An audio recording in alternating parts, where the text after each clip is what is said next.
오늘 함께 나누실 하나님 말씀은 시편 1편 말씀입니다. 시편 1편 1절부터 3절까지 말씀입니다. 구약 성경, 제가 가진 성경으로 805면입니다.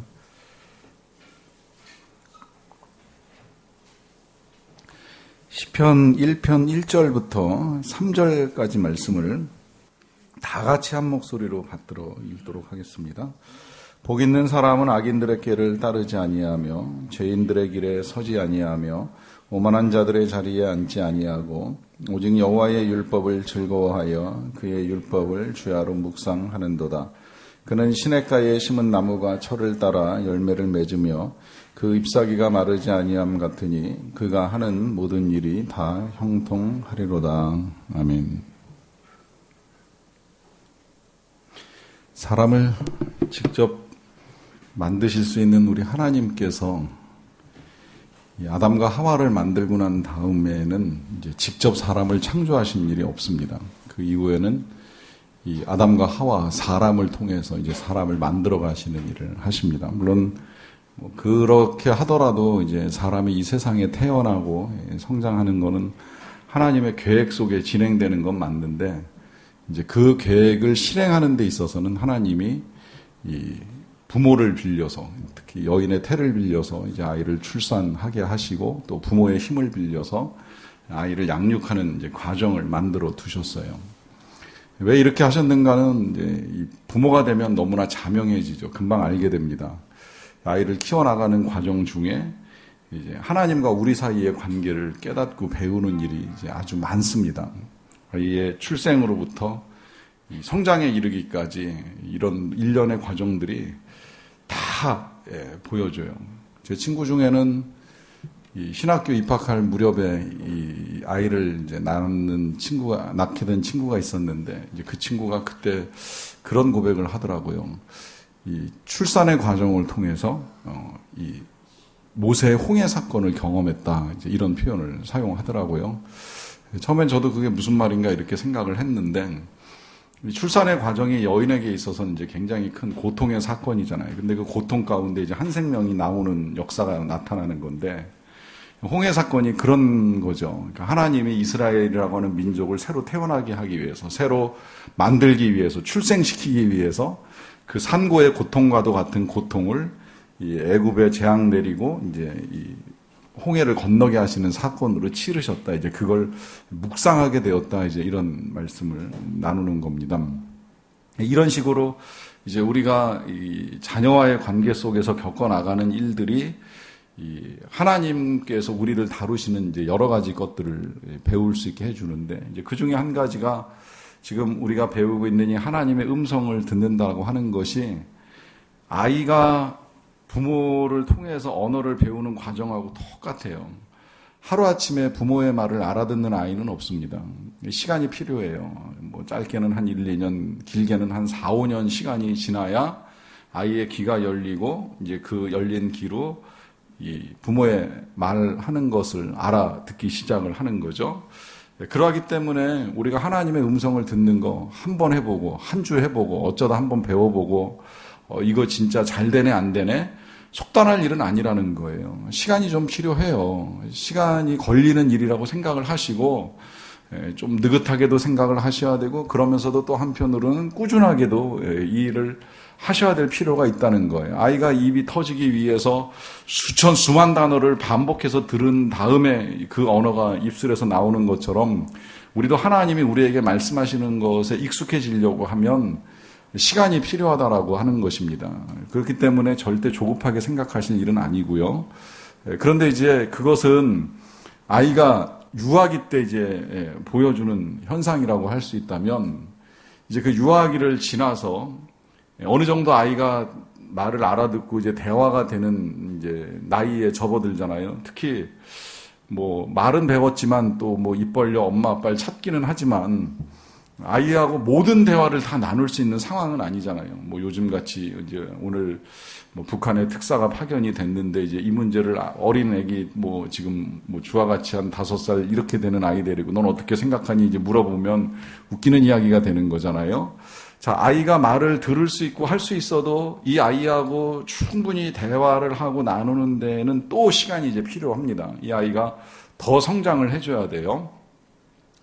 그래서 우리가 하나님께로부터 듣고 하나님께 말씀드리는 이 소통의 과정이 성숙하는데도 시간이 걸린다는 거예요. 처음에야 진짜 하나님이 단편적으로 말씀하시는 걸 듣게 되는 일이 있게 되겠지만 좀 시간이 지나면 더 세밀하게 이제 하나님이 우리에게 구체적으로 말씀하시는 것을 우리도 듣고 이해하고 또 하나님께 우리의 생각을 아뢰는 일들을 하는 데에는 이제 우리에게도 좀 더 성장이 필요하다라고 하는 겁니다. 그런데 그 다음 단계를 넘어서면, 그러니까 이걸 아이들로 놓고 보면 이제 막 그 유치 유아기를 지나서 유년기 내지는 소년기를 이제 지나면서 아이들이 청소년기에 접어들면 사실은 웬만한 대화는 다 가능합니다. 웬만한 이야기는 나눌 수 있어요. 그런데 문제는 여러분들 경험해 보신 분들 있으시겠지만 청소년기에 접어든 아이들이라고 대화하기가 쉽습니까? 쉽지 않을 때가 있어요. 그 쉽지 않은 이유는 여러 가지로 나타나는데 그 중에 한 가지가 뭐냐면 이 청소년기에 접어들면서 아이들이 부모의 말을 듣지 않으려고 한다는 거예요. 거부하기 시작을 하죠. 항상 이야기하면 한마디로 거절하잖아요. 아, 내가 알아서 할게요. 그만 좀 하세요. 이러면서 아이가 대화의 문을 닫아버리니까 부모가 더 이야기하고 싶어도 할 수 없는 상황에 직면하는 어려움이 있습니다. 아니면 이제 또 한 가지는 요새 같으면 우리 청소년들은 너무 바빠요. 대화할 시간이 없어요. 학교에서 갔다 오면 또 뭐 잠깐 집에 있다가 학원 가야죠. 학원 갔다 오면 또 집에 와서 뭐 숙제해야죠. 뭐 이러다 보면 뭐 좀 시간 내서 이야기 좀 하자 할 때 부모하고 마주 앉아가지고 어떤 이야기를 진지하게 나눌 수 있는 그런 시간을 갖지 못하는 일이 일어납니다. 이 현상을 통해서도 우리가 봐야 될 것이 내가 하나님과 그런 관계 속에 살고 있지 않는가. 그러니까 하나님은 말씀하고 싶으셔요. 말하는 거 너무 좋아하세요. 우리가 요새 그 새벽에 이제 성막에 관한 말씀을 나누고 있는데요. 보면서 제가 또 놀라는 것이 바로 그거예요. 역시 하나님은 우상이 아니고 참 신이시다라고 생각하는 게, 우상은 정말 거대하게 신전을 만들고 화려하게 신전을 만들고 거기에 뭐 대단한 신상, 지금까지도 존재하는 수십 미터짜리의 신상들을 만들어 놓지만 이게 말을 못해요. 그냥 서 있는 거예요. 멀뚱멀뚱 서 있는 거예요. 사람들이 와서 일방적으로 뭐 소원을 빌고 떠들고 가는지는 모르겠지만 그에 대해서 그들의 신, 그들의 우상이 아무 이야기를 할 수가 없어요. 뭐 정말 신전만 크고 화려하고 덩치만 큰 우상일 뿐이지 아무 능력이 없는 거예요. 그런데 하나님은 신전을 만들라고도 안 하셨고, 하나님이 거하시겠다고 하는 처소는 사실은 진짜 작은 방 하나예요. 5m도 안 되는 아주 작은 방 하나를 만들어 놓고 거기에 신상도 필요 없어요. 그냥 하나님이 앉으시는 자리, 그 앉으시는 자리도 냉정하게는 갯짝 위에 뚜껑 덮어가지고 그 위에 앉으시겠다는 거예요. 뭐 조금 거기에 장식이 붙었다면 천사 2마리가 양쪽에 이제 천사 2이 양쪽을 지키는 이게 전부예요. 아무것도 없어요. 뭐 도금된 게 장식이라면 장식인데, 그런데 하나님은 그걸 만들려고 하시면서 분명하게 이렇게 말씀하시잖아요. 내가 너와 거기서 만나겠다. 만나자. 만나서 우리 이야기하자. 그러니까 대화를 너무 원하시는 거예요. 대화를 원하시니까 사람 만들 때 하나님하고 똑같이 입 만들고 귀 만들어서 우리도 말하게 하시고 듣게 하시고, 또 하나님도 말씀하시고 우리가 말하는 걸 다 들어주시고 할 이 소통이 가능한 존재로 지어주신 거예요. 그만큼 하나님은 대화를 원하시는데, 문제는 그 대화를 원하시는 하나님을 대하는 우리들의 태도가 때로는 청소년기, 청년기를 지나가는 바쁜 자녀들처럼 살아갈 수도 있다는 겁니다. 끊임없이 하나님은 말씀하고 싶어 하시는데, 좀 바빠요. 나중에요. 천천히 이야기하죠. 내가 좀 요거 끝내놓고 할게요. 지금은 바빠서 할 수가 없어요. 내 지금 출근해야 돼요. 지금 빨리 가족들 출근시켜야 돼요. 학교 보내야 돼요. 너무너무 바빠요. 지금은 좀 안 되겠어요. 지금 요것만 좀 보고요. 요것만 좀 하고요. 라고 하면서 미루는 시간들 동안에 하나님은 이제나 저제나 내가 내 자녀하고 언제나 한번 대화를 해볼까 기다리고 계신다는 겁니다. 이 말씀을 드리는 이유는 여러분들이 혹시라도 하나님의 음성을 듣는 일에 관심을 가지고 오늘 이 자리에 오셨다면 이제 조금 더 하셔야 될 일 한 가지를 부탁드리는 건데, 시간을 내세요. 시간을 만드세요. 하나님과 함께하는 시간을 어떻게든 만들어내셔야 돼요. 나 하고 싶은 거 다 하고 나 볼 거 다 본 다음에 그러다가 왜 도대체 하나님은 아무 말씀이 없으실까라고 생각하실 일이 아니라 정말 하나님, 나랑 대화하고 싶어 하시는 하나님 앞에 그 시간이 언제든 상관이 없어요. 제 경험상으로는 어쨌든 새벽이 제일 좋으니까 이제 새벽이면 좋겠다고 권해드리긴 하지만 사람에 따라 체질도 다르고 또 새벽 시간이 바쁘신 분들도 있고 하니까 그게 안 되면 오전이든 오후든 어쨌든 그 누구와도 방해받지 않고 하나님과 1대1로 만날 수 있는 시간을 내서 하나님과 대화의 자리에 나가는 것이 필요하다고 하는 겁니다. 언젠가 한때 지금도 이제 그게 오고 가는지는 잘 모르겠는데, 이 문자로 하나님의 말씀을 받는 이제 일들을 하는 성도님들이 계시다는 걸 알고 있어요. 저한테도 이제 그 문자가 이제 왔었던 적도 있었고요. 아침에 한 절이 날라옵니다. 날라오면 말씀 자체는 이제 되게 귀한 말씀이에요. 그 말씀 한 절이 어떤 때는 하루를 살아가는 아주 귀한 양식이 될 때도 있어요. 그리고 저는 언젠가도 말씀드렸지만 묵상을 할 수 없었던 고3 마지막 한 달 동안에는 정말 하루에 한 절씩 말씀 보는 것만 가지고 이제 마지막 달을 버텼던 기억을 가지고 있기 때문에 한 절 말씀을 받아서 묵상하고 하루를 사는 거를 귀하게 생각을 해요. 그런데 때로는 이제 그 일이 좀 아쉽게 느껴지는 건 뭐냐면, 이게 우리 현대 그리스도인들의 자화상 같아요. 좀 충분히 시간을 내서 하나님을 만나면 좋을 텐데 이제 그럴 시간이 없다 보니까 바쁜 출근길에 통학길에 가사일 돌보던 중에 띵 날라온 문자 한 통을 보면서 이게 오늘 내 양식이구나, 내가 먹어야 될 인스턴트 식품이구나, 이제 이런 생각을 가지고 그 말씀만 붙들고 살게 되는 일이 생기는 거죠.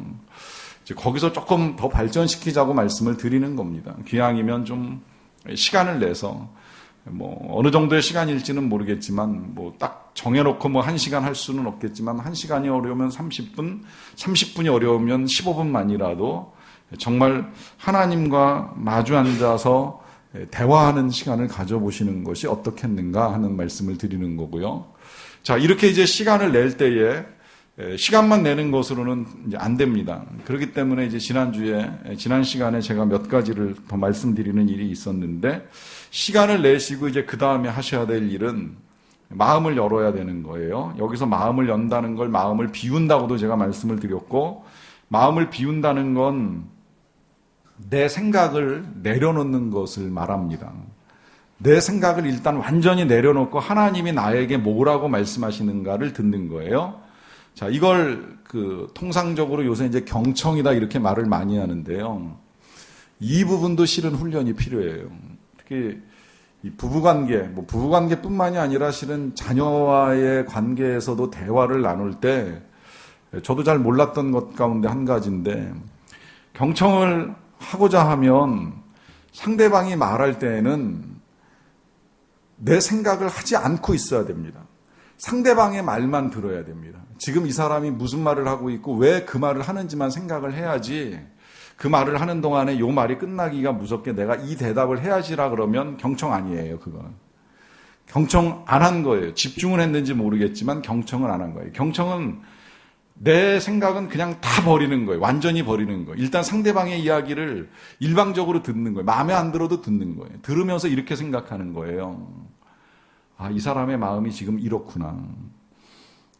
그러니까 하나님이 우리에게 말씀하실 때의 태도가 바로 그런 태도. 아, 지금 하나님이 이런 말씀을 나한테 해주고 싶어 하시는구나. 이게 초점이지. 내 생각을 가지고 하나님이 이런 말씀하실까 저런 말씀하실까, 내가 듣고 싶은 말은 이런 말인데 저런 말인데 하는 모든 생각들을 다 내려놓고 하나님께 집중을 하셔야 된다는 겁니다. 그러려면 한 가지 필요한 게 뭐냐면, 우리가 하나님의 말씀의 권위를 인정하는 겁니다. 하나님의 말씀의 권위. 이 하나님의 말씀의 권위를 인정하지 않고는 하나님의 말씀을 들을 수가 없어요. 하나님의 음성을 못 듣습니다. 이제 그렇기 때문에 이 시간 이제 오늘 우리가 제일 먼저 배우는 것이 하나님의 말씀의 능력을 배우는 것인데요. 이제 몇 가지로 좀 정리를 해보겠습니다. 첫 번째로는 하나님의 말씀은 생명을 낳는다는 거예요. 먼저 요한복음 6장 63절 말씀입니다. 살리는 것은 영이니 육은 무익하니라. 내가 너희에게 이른 말은 영이요 생명이라 그래요. 자, 여기서 보시면 이제 예수님의 말씀을 가지고 표현하시기를 그 말씀은 생명을 낳는다라고 하는 말씀을 하시는 거죠. 자, 말씀에는 생명이 있어요. 예수님의 말씀에 생명이 있고 하나님의 말씀에 생명이 들어있기 때문에 땅을 향하여 명령하셔서 생물을 내라 하면 이제 생물이 솟아나는 역사가 이 말씀을 통해서 나타나는 걸 우리가 볼 수 있는데요. 생명이 있다라고 하는 건 그 자체가 이 사망에서 생명으로 옮기는 것뿐만이 아니라 여기에 이제 성장, 자라게 하는 능력도 들어 있다는 거예요. 또 자라려고 한다면 여기에는 건강해야 자랄 수 있기 때문에 결국은 하나님의 말씀이 우리로 하여금 성장하게 하고 건강하게 하는 데 있어서 아주 유익하다라고 하는 것, 그걸 우리가 이제 첫째로 인정해야 되는 권위이고요. 자, 그 다음에 두 번째로 하나님의 말씀은 길을 인도합니다. 시편 119편 말씀이에요. 주의 말씀은 내 발의 등이요 내 길의 빛이니이다 그래요. 여기 보시면 이 빛 대신 하나님의 말씀이 이제 인도하는 것을 이렇게 지금 표현을 했는데요. 뭐 때로 해석에 따라서 발의 등이다 이제 이러면은 그 멀리 비추는 빛은 아니라는 거예요. 가까이 비춰줍니다. 이 의미는 우리가 한 걸음 한 걸음을 나가는 데 있어서 하나님의 말씀을 따라가는 삶이 필요하다라고 하는 표현으로 이해를 하셔도 되고요. 이걸 이렇게도 이해하시면 좋을 것 같아요. 군대에서 상관이 부하들에게 작전을 하러 나가는데 지도를 줍니다. 그 지도에는 작전을 하러 나가는 길뿐만이 아니라 어디 땅에 지뢰가 매설되어 있는지 다 표기가 되어 있는 지도예요. 자, 그러면 당연히 부하들은 어떻게 해야 돼요? 그 지도에 따라서 이동을 해야 되는데 이 지도를 무시하고 그냥 나 가고 싶은 대로 간다. 뭐 이쪽으로 가려고 하다 보니 뭐 너무 숲이 우거져서 힘들다. 그냥 이쪽으로 가는 게 편하겠다라고 생각해서 지도를 내던져버리고 간다고 생각을 해봐요. 결과가 끔찍해질 수 있는 거죠. 누가 최근에 이 하나님의 말씀을 이제 내비게이션이다 이렇게 표현하는 것까지 제가 듣는 일이 있는데 뭐 적절한 비유라고 생각을 했어요. 그야말로 길잡이입니다. 우리의 인생의 길잡이예요. 잘 따라가면 되는 거예요. 그런데 이 무시하고 내 가고 싶은 대로 내 경험 의지해서 내가 아는 대로만 간다? 자칫하면 큰 고생할 수 있다는 거죠. 물론 뭐 때로 돌아 결국은 좋은 지도를 만나면 이 알려주는 일은 있습니다만 시간이 낭비될 수도 있고 엉뚱한 길로 갈 수도 있다는 거죠. 이제 그런 의미에서 말씀이 우리의 길을 인도한다는 의미입니다. 자, 그 다음에 이제 세 번째로 말씀은 하나님의 다림줄이다라고 하는 것인데요. 아모스 7장에 나오는 말씀입니다. 이 다림줄이라고 하는 거는 아시겠지만 건축하는 사람들이 수직을 잡기 위해서 이렇게 줄을 달아가지고 내리는 줄을 의미합니다. 그래서 어떤 형태의 추가 되었든지 이제 실에 묶어가지고서 이렇게 내리게 되면 정확하게 이제 수직의 기준이 되죠. 특히 옛날같이 건축을 돌을 싸서 이렇게 하는 데 있어서는 이 다름줄이 굉장히 중요한데 이 줄에 맞춰가지고 똑바로 올라가야지 이제 건축이 반듯하게 되는 거예요. 그런데 생각해 보세요. 만약에 이 다림줄이 없이 쌓다 보면, 잘못 쌓다 보면 이게 삐뚤어지는 일이 있고 처음에는 그것이 큰 문제가 안 되는 것처럼 생각하지만 시간이 가다 보면 어느 순간 이게 무너지는 일이 생길 수도 있다는 거죠. 그러니까 시작부터 끝까지 일관성 있게 올라가야 되는 거예요. 일관성 있게 따라가야 되는 거예요. 한결같이 따라가야 되는 거예요. 하나님의 말씀은 조금 따르다가 말다가 재보다가 말다가 하면 안 됩니다. 더군다나 지금 이 아모스 7장의 말씀은요, 이 이스라엘 백성들을 향해서 하나님이 다림줄을 내리시겠다고 하는데 이제는 더 이상 따라오라고 내리시는 것이 아니라 얼마나 삐뚤어졌는지 하나님이 측량해 보시겠다는 거예요. 얼마나 비껴가 있는지. 그래서 이 폭이 너무나도 멀어져 있으면 더 이상은 그냥 둘 수가 없다는 거예요.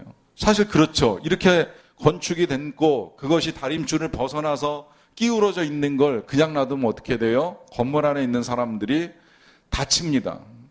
안 그러려면 어떻게 해야 돼요? 미리 부수고 다시 세워야 돼요. 이스라엘 백성을 그래서 하나님이 아수르를 통해서 부시고 다시 세우는 작업을 하시는 거예요. 바벨론을 통해서 무너뜨리고 새로 건축을 해나가는 거예요. 이런 일들이 일어날 수 있다는 걸 말씀하시는 겁니다. 그래서 이제 네 번째로 나타나는 말씀의 능력이 삶을 변화시키는 건데요. 여기 삶을 변화시키는 것은 이제 히브리서 말씀을 가지고 보면 하나님의 말씀은 살아있고 활력이 있어서 좌우의 날선 어떤 검보다도 예리하여 혼과 연과 관절과 골수를 찔러 쪼개기까지 하며 또 마음의 생각과 뜻을 판단한다 그래요. 자, 하나님의 말씀이 가지고 있는 능력은 이 변화라고 하는 건데요. 변화. 이 변화는 이제 이렇게 이해를 하셔도 좋을 것 같아요. 사람은 어렸을 때부터 태어나서 이제 여러 과정들을 거치면서 성장을 합니다. 저는 그 성장을 때로 이제 어린 아기들을 놓고 보면 그 균형적 성장에 관한 말씀을 이제 전할 때가 있는데 몸만 성장하는 게 아니라 뭐 정신도 성장을 해야 되고 이제 신앙도 성장을 해야 되고 정서와 관계도 이제 성장을 해야 된다. 이 모든 것들이 다 균형적으로 성장을 할 때 이제 아이가 건강하다 이렇게 표현을 할 수 있는데요. 이런 모든 것들이 다 균형 잡힌 성장을 이루어감에 있어서는 각각의 필요한 것들이 잘 채워져야 됩니다. 그러니까 몸을 위해서 적절한 영양이 공급이 돼야 되고 또 정신을 위해서 정신을 위해서 적절한 지식이 공급되어야 되고 그야말로 영적 성장을 위해서는 하나님의 말씀이 이제 채워져야지 균형 잡힌 성장이 이루어지는 거잖아요. 그런데 잘못된 걸 공급받으면 그 공급받은 거에 의해서 영향을 받는다는 거예요. 한 가지 제가 이제 이거는 정확하지 않은 사실인데 저는 어느 정도 신뢰하는 사실이기 때문에 말씀드리는 건 아이들이 성장 과정 중에 채식보다 육식을 많이 하면 거칠어진다 이제 이런 이야기를 들었던 적이 있어요. 정확한지 안 한지는 제가 잘 모르겠어요. 그런데 저는 어느 정도 공감하는 게 이제 우리 사람들이 실제로 채식을 할 때보다 이 육식을 할 때 좀 더 포악스러워지는 것 같다라는 생각은 많이 해요. 우리나라 사람들 실제로 과거 고기 많이 못 먹었잖아요. 그런데 지금은 옛날보다 고기 섭취량이 늘면서 사람들이 좀 더 사나워지는 거 아닌가 이제 이런 생각 좀 많이 하게 됩니다.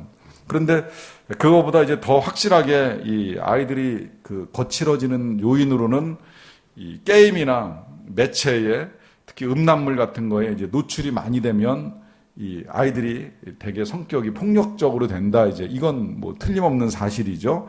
이거는 뭐 여러 가지 실험을 통해서도 이미 다 경험된 사실이고 또 우리가 실제 겪어나가는 일들이에요. 요새 아이들이 상대하기 힘들고 아이들이 학교에서 교권을 무시하고 선생님들에게 거친 행동을 하는 기사들을 볼 때마다 아이들이 진짜 폭력과 게임과 음란물에 얼마나 많이 노출됐나 이제 이런 생각을 하게 되는데 아이들이 받아들이는 것을 통해서 내보내는 것이 그런 것이 나온다는 거죠.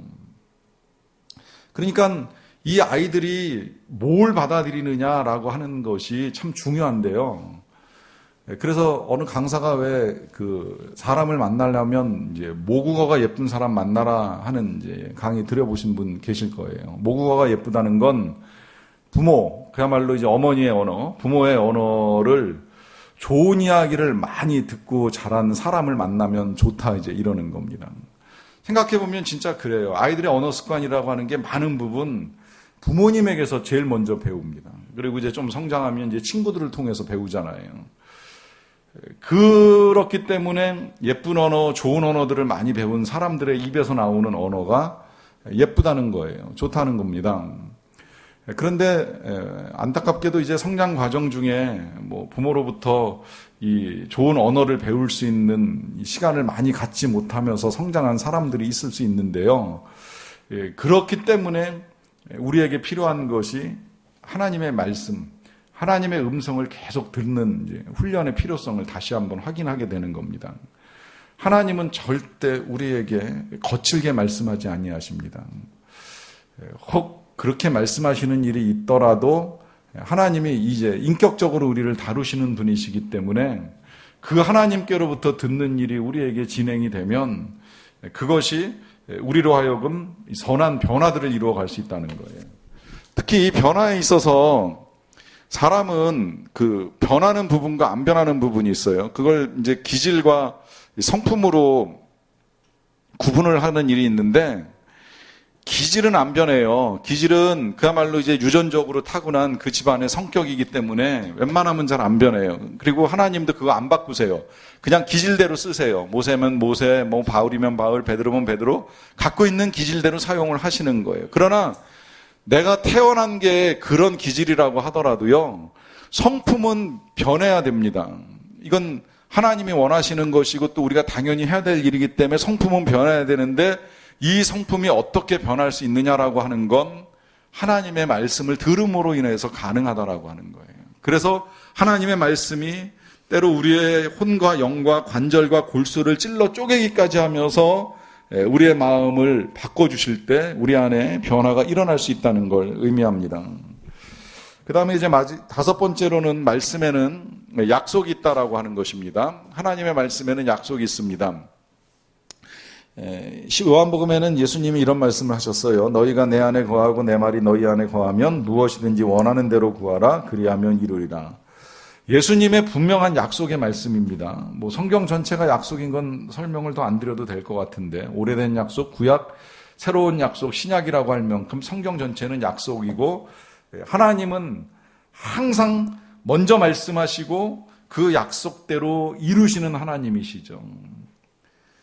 저는 개인적으로는 성경 중에 창세기를 되게 좋아해요. 왜냐하면 창세기에는요, 등장하는 인물마다 하나님이 약속을 다 해주셨거든요. 사실 그 약속이 저한테 한 약속이라고 믿는 믿음이 있기 때문에 창세기를 좋아합니다. 제가 이 말씀을 드리는 이유는 여러분들도 성경을 읽어 나갈 때 어떤 말씀, 어떤 약속이든지 여러분들 것으로 받으세요.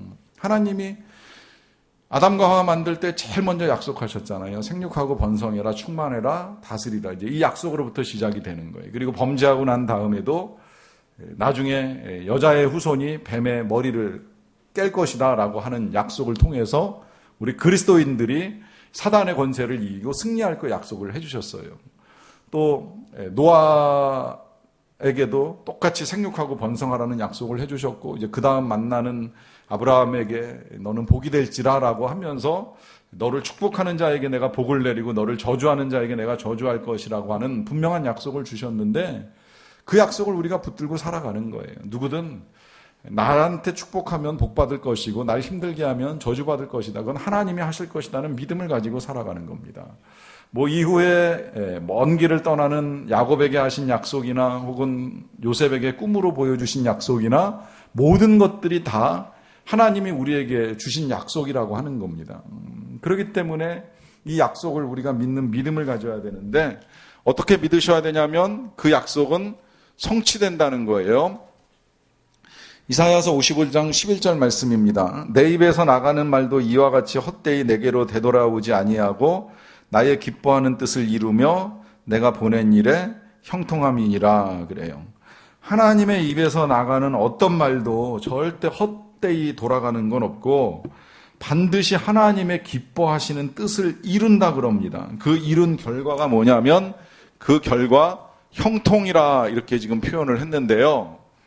자, 이 형통을 오늘은 이렇게 이해를 하시면 좋을 것 같아요. 하나님의 말씀이 하나님의 입술에서 나가가지고 성취되는 가장 명백한 증거 중에 하나가 창조입니다.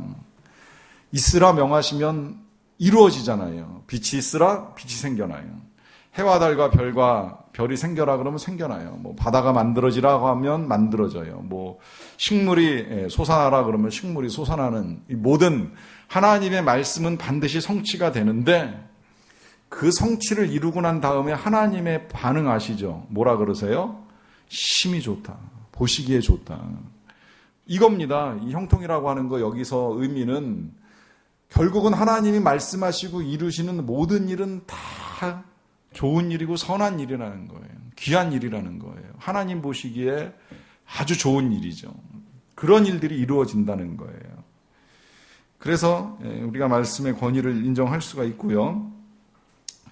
그 다음에 이제 7번째 한 가지 더 말씀에는 대가가 따릅니다. 하나님의 말씀이 우리를 위해서 이런 선한 능력들을 바라는 건 맞는데 때로 하나님의 말씀에는 우리가 치러야 될 대가가 있어요. 예를 들면 창세기 2장에 보면 선악을 알게 하는 나무의 열매를 먹지 말라. 네가 먹는 날에는 반드시 죽으리라 라고 말씀을 하십니다. 이런 경우에는 절대 먹으면 안 되는 거예요. 끝까지 먹으면 안 되는 거예요. 먹지 말라 하셨으면 안 먹는 거예요. 뭐 그것도 치사하게 그걸 먹지 말라 하시는가 생각하시지 마세요. 다 하라는 거예요. 다 마음껏 할 수 있다는 거예요. 딱 한 가지. 이거 하나 다림줄로 내려진 겁니다. 이건 건드리지 마라. 이건 하나님과 우리 사이에 선을 그어 놓으셨기 때문에 이건 넘지 말라고 딱 이거 하나만 하나님이 제안하신 거지 실은 엄청난 자유가 에덴에서 허락이 된 거였어요. 그걸 지키지 않는 대가는 뼈아픈 거죠. 심각한 겁니다. 그래서 때로는 하나님의 말씀이 우리에게 선한 걸 허락하시는 건 맞지만 그 선한 것을 지켜나가는 데 필요한 대가는 우리가 치러야 된다라고 하는 것을 보게 되는 거고요. 그 다음에 이제 8번째로 하나님의 말씀의 마지막 능력, 사실은 뭐 능력이라기보다는 능력은 이미 이제 여기서 다 나왔기 때문에 마지막 8번째로 하나님의 말씀은 묵상을 필요로 한다는 겁니다. 왜 묵상을 필요로 하는가라고 하는 그 이유가 지금 거기 골로새서 3장 16절에 기록되어 있는데요. 그리스도의 말씀이 우리 속에 풍성히 거해야 되기 때문에 묵상하면 말씀이 우리 속에 풍성히 거합니다. 그러면 풍성히 거하는 게 왜 중요하냐? 풍성히 거할 때에 거기서부터 지혜가 나오고 거기서부터 우리가 노래를 부를 수 있고 찬송을 할 수도 있고 또 더 나아가서는 그로 말미암아 감사할 수 있다는 거예요. 이 모든 것들이 하나님의 말씀을 묵상하고 그 말씀이 우리 안에 풍성하게 거할 때 나타나는 일들이기 때문에 이러한 삶, 지혜로운 삶, 찬송하는 삶, 감사하는 삶을 위해서는 우리가 하나님의 말씀을 계속해서 묵상을 해야 된다는 걸 이제 확인을 하게 됩니다. 묵상의 은혜는 여기서만 또 끝나는 것이 아니라요. 그 묵상을 하게 되면 어떤 일들이 이루어지는지에 대한 묵상의 목적과 결과도 우리가 볼 수 있는데 넘어가서 시편 16편 8절부터 11절까지 말씀을 보겠습니다. 읽어나가면서 정리를 좀 할게요. 이렇게 말합니다. 내가 여호와를 항상 내 앞에 모심이여 그가 나의 오른쪽에 계심으로 내가 흔들리지 아니하리로다 그래요. 자, 여기 보시게 되면 지금 시를 쓴 다윗이 하나님과 만나는 모습을 먼저 이제 표현하고 있는 걸 보게 되는데 어떤 면에서 보면 저는 이제 그걸 그냥 묵상의 방법이라고도 생각을 하는데 방법은 두 가지예요. 묵상 방법. 첫째는 하나님과 마주합니다. 그걸 뭐 마주 선다 내지는 마주 앉는다 뭐 어떻게도 상관없어요. 일단 하나님과 마주하는 게 묵상의 첫 번째 방법이고요. 두 번째 방법은 하나님과 나란히 한다라고 하는 겁니다. 왜 나란히 한다고 말씀을 드리냐면 이거 지금 성경 가지고 그대로 말씀드리는 거예요. 8절 다시 보시면 내가 여호와를 항상 어떻게 모신다고요? 앞에 모신다고. 이게 마주하는 거잖아요. 마주 앉던 마주 서던 앞에 모시는 건 마주하는 거고 또 이번에는 그가 나의 오른쪽에 계신다고 하니 나란히 앉는 거예요. 동행이라고도 할 수 있고 뭐 어깨동무라고도 할 수 있고 뭐 어떤 형태로든 상관없어요. 자, 여러분 묵상을 할 때 제일 먼저 기억하셔야 될 게 바로 이 태도예요. 하나님과 마주 앉는다. 내지는 하나님과 나란히 앉는다. 이렇게 생각하시면 제일 좋아요. 공부 못하는 아이가 가해 선생님 오셔가지고 공부할 때 테이블 마주 앉아가지고 공부를 할 수도 있고 아니면 뭐 옆에 앉으셔서 선생님이 가르쳐 줄 수도 있고 그렇게 시작하는 게 묵상이에요. 그게 묵상의 방법이에요. 마치 하나님 앞에 앉아서 선생님처럼 뭐 친구처럼 뭐 하여튼 어쨌든 나보다 유능한 능력을 가지신 분이 성경을 펴놓고 가르쳐 주신다 이런 마음 내지는 옆에 앉으셔서 상세하게 나에게 말씀해 주시기 위해서 앉으신 이제 그런 모습으로 여러분들이 상상을 동원하실 필요가 있습니다. 그렇게 되면 어떻게 되느냐 하면 이제 그렇게 마주하거나 나란히 앉으면 어떻게 한다 그래요? 흔들리지 않는다 그래요. 저는 이 흔들리지 않음이 묵상의 목적이라고 보기도 하는데 상관없어요. 이걸 목적으로 보셔도 되고, 더군다나 우리가 살아가는 세상이 얼마나 우리의 삶을 흔들어 놓습니까? 뭐 외적으로 흔들리는 일이 있을 수도 있고 심적으로 흔들리는 일이 있을 수 있잖아요. 특히 불안이라고 하는 건 안정이 깨지면서 이제 불편한 상황에 놓이는 건데, 그러면 마음의 두려움으로 말미암아 이 마음이 흔들리는 일이 일어나는데, 그 흔들림을 이기기 위해서라도 우리에게 필요한 건 하나님과 마주 앉고 하나님과 나란히 앉는 것이 필요하다는 거예요. 이것이 어떤 결과를 가져오느냐라고 했을 때, 그 다음에 이제 이어지는 9절에 보시면 이렇게 말합니다. 이러므로 나의 마음이 기쁘고 나의 영도 즐거워하며 내 육체도 안전히 살리라 그래요. 자, 뭐라고 이야기해요? 마음은 보니까 기뻐한다 그러죠. 그 다음에 영은 즐거워한다 그러죠. 그 다음에 육체는 안전히 거한다 그래요. 보시면 전인적인 은혜가 임합니다. 이 묵상을 제가 강조하는 이유, 이 시간을 통해서 다시 알려드리고 싶어하는 이유가, 이 묵상 안에 우리가 받을 수 있는 전인적인 은혜가 있어요. 혼과 영과 육신까지도 하나님이 다 지켜주시는 은혜, 기쁨으로 지켜주시던 안전으로 지켜주시던.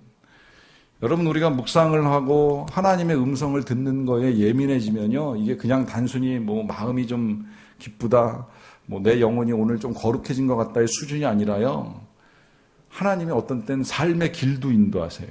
어디로 가야 되는지, 어디로 가면 안 되는지, 어디로 가면 위험한지, 어디로 가면 안전한지 하나님이 지시하시고 이끌어주시는 일들까지 경험을 하게 돼요. 진짜 육체가 얼마나 안전하게 거할 수 있는가, 하나님의 음성을 듣는 것을 통해서도 능히 경험할 수 있어요. 사실은 뭐 꼭 묵상까지 아니더라도요, 우리가 정말 그 사지 같은 선교지에 있는 정도만 아니면, 지금 이런 도시사회 속에서는요, 하나님 이거 할까요 말까요, 여기 갈까요 말까요 잘만 물어보고 들어보면서 따라간다면요, 많은 위험으로부터 벗어날 수도 있어요. 어떤 상황 속에서 어려움에 빠지는 일을 피할 수 있도록 하나님이 그건 안 가도 된다고 우리의 마음에 들려주시는 걸 우리가 깨달을 수 있다는 거예요. 이것이 묵상의 목적이고 은혜라고도 할 수 있겠는데요. 그 이유가 10절에 이렇게 기록되어 있습니다. 이는 주께서 내 영혼을 수월해 버리지 아니하시며 주의 거룩한 자를 멸망시키지 않으실 것임이니이다 그래요. 여기 지금 이유라고 말씀드린 건 하나님의 뜻이 여기 있잖아요. 하나님은 우리의 영혼이 수월해 버려지는 걸 원하지 않으세요. 주의 거룩한 자인 우리들이 멸망당하는 걸 절대 원하시는 분이 아니세요. 그렇기 때문에 그런 하나님의 뜻을 따라 살아감에 있어서 우리에게 필요한 건 하나님을 앞에 모시고 하나님을 옆에 모시고 살아가는 삶이 필요하다는 겁니다. 그리고 그렇게 멸망을 원치 아니하시는 하나님이 11절에 보시면 우리에게 어떤 길을 열어주신다 그래요? 생명의 길을 열어주신다 그러잖아요. 결국은 이 기쁨, 이 즐거움, 이 안전함이 우리에게서 생명의 길이 되는데, 이 생명의 길을 걸어가게 되는 자가 누리는 은혜, 마지막 11절 끝에 보시면 주의 앞에는 충만한 기쁨이 있고 주의 오른쪽에는 영원한 즐거움이 있나이다 그래요. 자, 한 번 더 확인시켜 줍니다. 보시면 하나님과 마주 앉으면 그 마주 앉을 때에는 뭐가 있다고요? 충만한 기쁨이 있다고. 또 하나님과 나란히 앉을 때에는 그 하나님의 오른쪽에 뭐가 있다고요? 영원한 즐거움이 있다 그래요. 왜 하나님과 마주할 때, 하나님과 나란히 앉을 때 이런 기쁨과 즐거움이 있을까요? 그 이유는 일단 이 생명의 길에 주님과 함께하게 되면 일단 우리가 할 수 있는 것이 뭐냐면 사랑을 발견하게 됩니다. 하나님이 진짜 날 얼마나 하시는지를 알게 되니까 그 기쁨을 누리는 거예요. 그 다음에 하나님의 말씀을 통해서 하나님을 가까이 하면 할수록 우리가 깨닫게 되는 거 있는데 죄를 깨닫습니다. 그러나 죄를 깨닫는 거는 단순히 그냥 죄책감이 드는 데서 멈추는 것이 아니라 그 죄의 깨달음과 함께 하나님의 은혜를 또 새롭게 인식하는 거예요. 내가 죄인이지만 하나님이 나를 이렇게 용서하셨구나 하는 사실을 또 확인을 하게 되는 거죠. 그러니까 기쁜 거죠. 거기다가 하나님의 말씀을 우리가 읽다 보면 아까 약속을 이제 보게 된다라고 했는데 그 약속의 은혜도 있는 거예요. 아니면 뭐 약속을 신뢰한다라고 하는 게 더 정확한 표현이 될 수 있겠는데 말씀을 통해서 하나님의 약속을 더 확실하게 붙들 수 있는 거죠. 그리고 그 약속은 대개 이제 우리의 미래에 대한 것을 알려주기 때문에 미래의 소망을 가지고 나갑니다. 예를 들면 지금 삶이 좀 힘들어도 하나님이 이런 약속 우리에게 하신 거 분명하잖아요. 현재 우리가 당하는 고난에 지극히 경한 것이 장차 우리가 받게 될 영광의 중한 것과 비교할 수 없도다라고 하는 이 약속, 이 미래에 대한 소망을 가지고 우리가 기쁨을 회복할 수 있다는 거예요. 즐거움을 회복할 수 있다는 거예요. 이것이 하나님 앞에 앉은 묵상하는 자의 은혜입니다. 자, 그러면 이제 본격적으로 묵상이란 뭔가 하는 걸 이제 보겠는데요.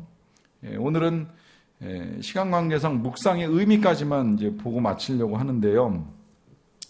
묵상의 의미는 에베소서 5장 18, 19절 말씀에서 간단하게 보면 일단 술 취하지 말라 이는 방탕한 것이 오직 성령으로 충만함을 받으라 했는데 이 성령으로 충만함을 받으라고 하는 것은 제가 얼마 전에 이 주일날 말씀 전하면서 성령으로 충만한 건 결국 앞에 우리가 보고 왔던 그 골로새서 3장 16절에 하나님의 말씀이 우리 속에 풍성히 거하는 것이다 이제 말씀을 드렸어요. 그러니까 그게 이제 묵상의 첫 번째 의미인데 묵상의 첫 번째 의미는 뭐냐면 하나님의 말씀이 내 속에 풍성히 거할 수 있게 하는 것을 말합니다. 이게 묵상이에요. 그 다음에 이제 두 번째로 묵상은 대화라고 정의를 합니다. 대화.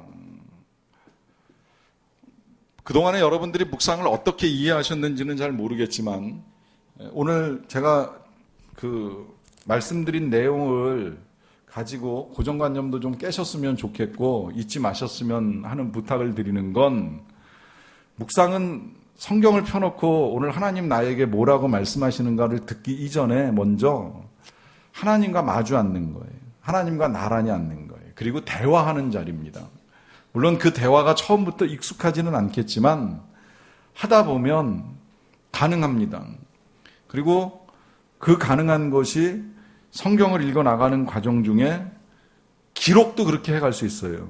저는 아침에도 솔직히 공개했습니다마는 제 묵상 노트는 제가 이제 주중에 설교를 하게 되는 그 4일과 설교를 하지 않는 이틀간에 조금 기록하는 형식이 다른데 설교를 하는 이제 새벽은 아무래도 설교를 해야 되니까 묵상도 하지만 설교도 함께 준비해요. 그런데 설교를 굳이 하지 않아도 되는 날에는 하나님과 여러 가지 대화를 나누면서 아예 기록 자체를 그렇게 해버립니다. 하나님 나에게 뭐라고 말씀하셨고 난 뭐라고 질문을 드렸나. 이 질문에 하나님이 답해 주신 거 또 내가 의아해야 하는 것들 그냥 있는 그대로 이렇게 쭉 써나가는 일들이 있어요.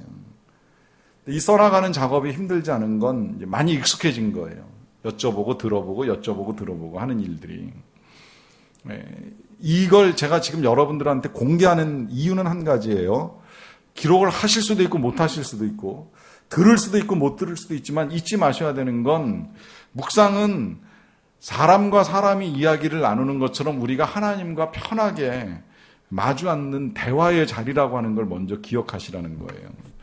그걸 그 다음 표현으로 보시면 이렇게 일단 정의를 하고 설명을 좀 드릴게요. 세 번째로 묵상은 예배입니다.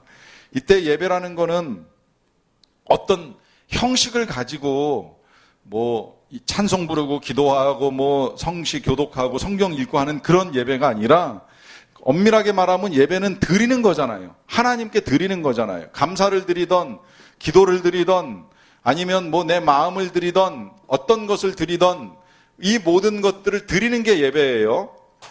여러분 예배를 오해하시지 말아야 될 거 예배는 교회 나와서 설교를 듣는 게 예배가 아니에요. 설교를 통해서 무슨 은혜를 받고 위로를 받는 게 예배가 아니에요. 예배는 1차적으로는 내가 하나님께 나와서 드리는 시간입니다.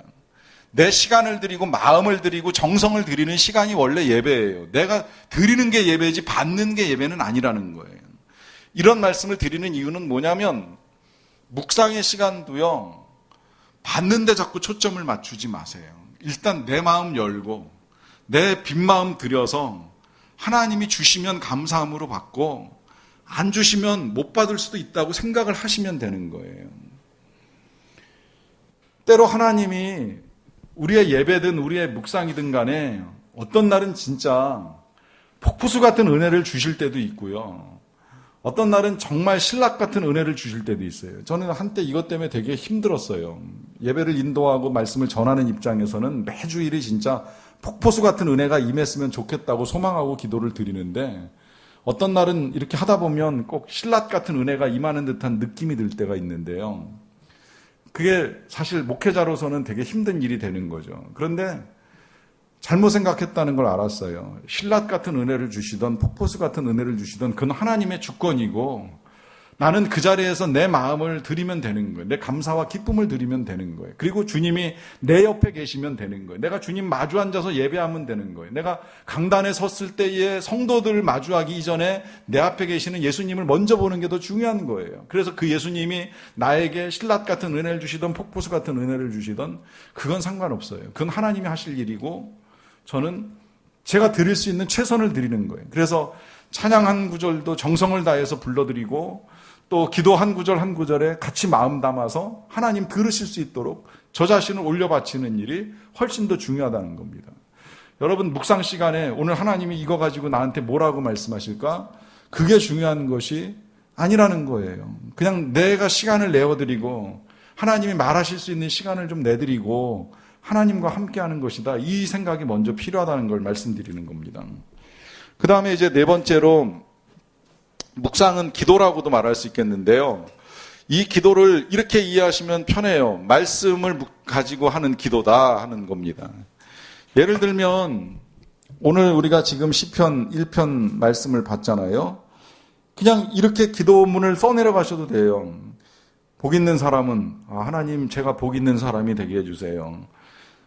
하나님 제가 악인들의 꾀를 따르지 않게 해주세요. 하나님 제가 죄인들의 길에 서지도 않게 해주세요.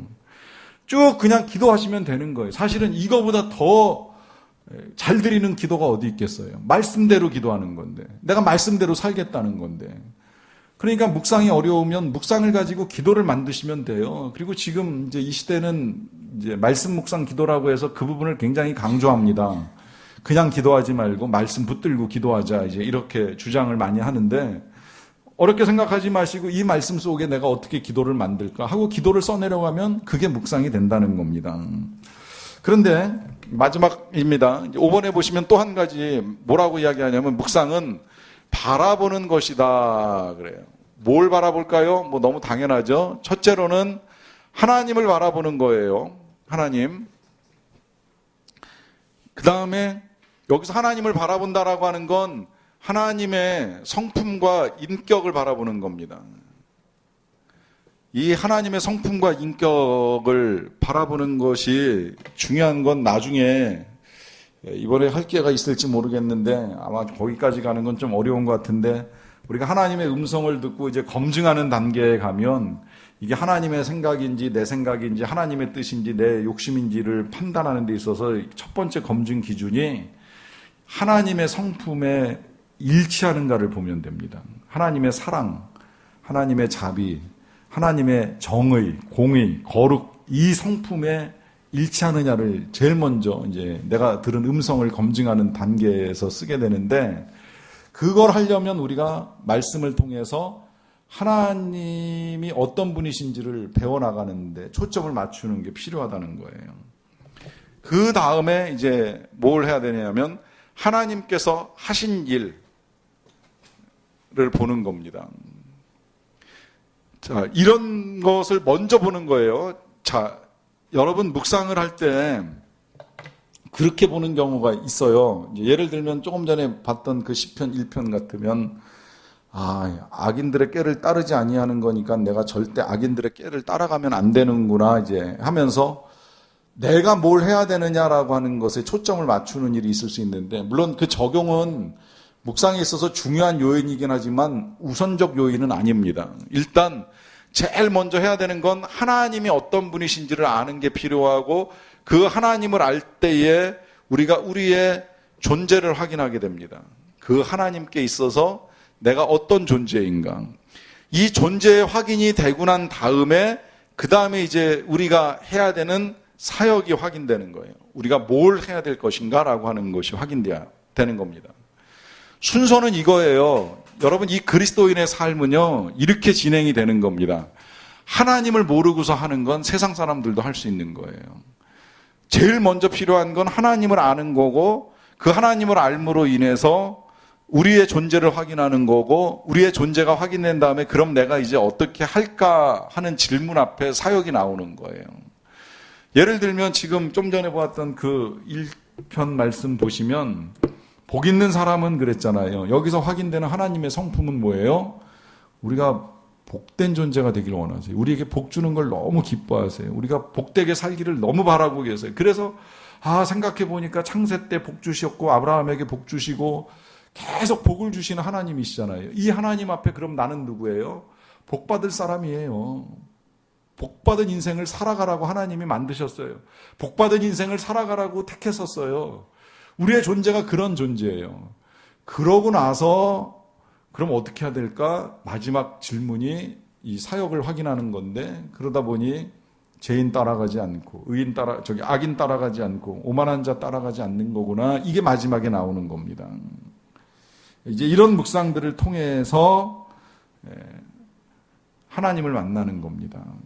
이런 것들이 쌓이면 점점 내 안에 계신 하나님, 내 앞에 계신 하나님, 내 옆에 계신 하나님이 나를 얼마나 사랑하시는지를 알고, 그것 때문에 이제 자존감도 높아지고 상처도 치유하고 상처를 잘 받지도 않고, 그리고 더 나아가서는 이제 그야말로 복 있는 사람, 강건한 사람으로 살아갑니다. 이런 은혜를 묵상을 통해 누리실 수 있게 되기를 축원합니다.